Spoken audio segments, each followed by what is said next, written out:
Hey, what's up everyone? Welcome to 90 Day Fiancé latest news. Under the golden streetlights, the Grand Royale Hotel glowed. Black SUVs and expensive sedans sat at the curb, engines running as their well-dressed guests walked onto the red carpet. Spotlights announcing the evening's exclusiveness raced over the heavens. The arrivals, celebrities, influencers, reality TV personalities, all dressed in fine suits and gowns, their faces expertly positioned for the cameras. The air hummed with talk, the odd burst of laughter piercing the mumble of voices. That evening was celebration, a gathering of the entertainment scene. Inside the ballroom, the intensity was sedative. Chandeliers radiated above, their light reflecting polished flooring and elaborate floral arrangements. As guests mingled drinking champagne from beautiful crystal flutes, the aroma of luxury cologne and perfume hung in the air. Gino Palazzolo stood central in the assembly. He was dressed sharply, a clean suit, a well-fitting tie, but his trademark baseball cap stayed securely in place. His stance was stiff, his drink hardly touched. He laughed alongside his fellow reality TV stars. Though he grinned, his motions seemed restless, as though he were always conscious of the eyes on him, ready for his next mistake. Gino was ignorant of the fact his planet was going to crumble. A dispatcher hunched over a console in a room full with monitors and the constant buzz of radio conversation. The brightness of several displays highlighted his concentrated face. He tuned his helmet while he spoke into the microphone.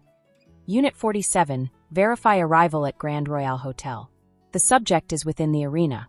Proceed with uncertainty. Standing at the ready, a group of cops had their radios buzzing with confirmation. The man with piercing eyes and a no-nonsense attitude, the sergeant in charge nodded at his group. Time to travel. The cops examined their equipment, a normal move performed 100 times before, then filed out in orderly synchrony. Their point of destination was clear.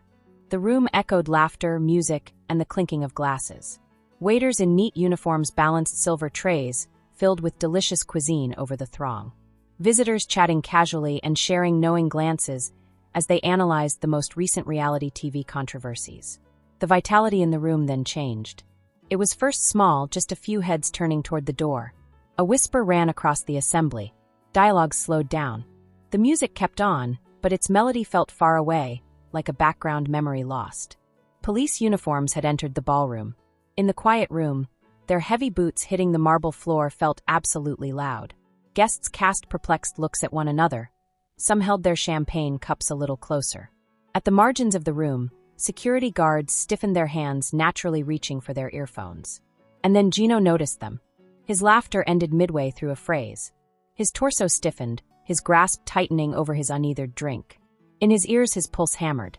The cops were approaching him straightforwardly. Cameras and reporters sprung forward, their voices merging in a disorganized blur. "Is it true Jasmine has charged you?" Gino asked. "Are you guilty about emotional abuse and adultery? Is your marriage formally over?" The space became a dizzying white light storm from the flashing cameras. The pulse of Gino sped up. And subsequently, the words that transformed everything. "Gino Palazzolo, you are under arrest." The gasps sliced through the air like broken glass, piercing and instantaneous. Phones were raised as visitors scrambled to capture the developing show. Gino opened his lips, but no sound emerged. "It cannot be occurring this way." The lead officer moved closer with unbroken voice. "Your wife Jasmine Pineda has sued you. You are under detention on claims of emotional abuse and adultery." He felt the words strike like a gut punch. His head flew, revisiting every battle, every allegation, every moment Jasmine had stared at him with blazing intensity. But he had never considered, never in his darkest dreams, that she would do this. "This has to be a mistake," he muttered weakly. "I behaved ethically." The police officer grabbed for his wrist. "Sir, turn about." Gino fidgeted. "Not here," he said in a whisper. "Not like this." Before he could register what was occurring, though, the cold steel clasped close around his wrists. Shock had frozen the audience. A few visitors whispered scandalized secrets. Some just watched in startled silence.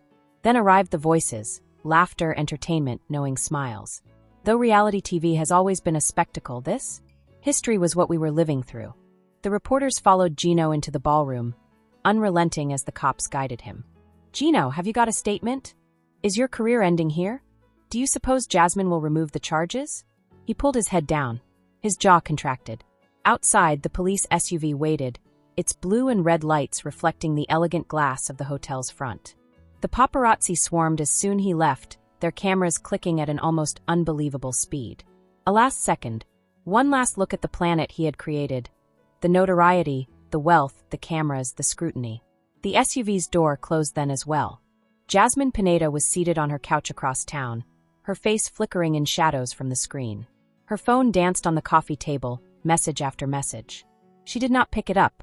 The live video of Gino's arrest played on the screen. The sliding news banner displayed. Breaching news. Reality TV star Gino Palazzolo arrested on allegations of infidelity and emotional abuse.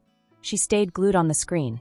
Her once-loved man was being driven away, his face frozen in shock as his universe collapsed. Once more, her phone vibrated. A book from her sister materialized. "You truly did it. Are you okay?" Jasmine let out a sigh. Her face was inscrutable. She grabbed up the remote control. "Turn off the TV as well." Her mind saw the memory like an old film reel. Sitting at the edge of a hotel bed, Jasmine glanced through her phone with quivering hands. Her breath stopped. She had come upon the messages. "I long for you. Want we could have conversations like we used to."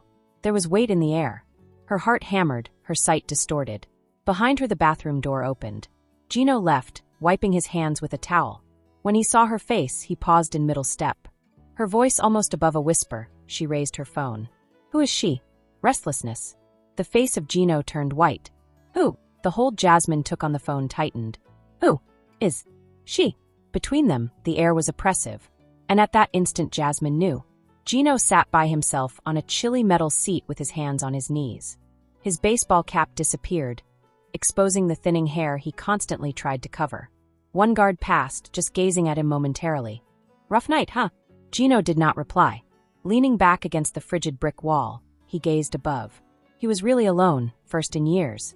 This gossip is over. If you liked the video, then give your opinion in the comment box and stay with us by subscribing the channel.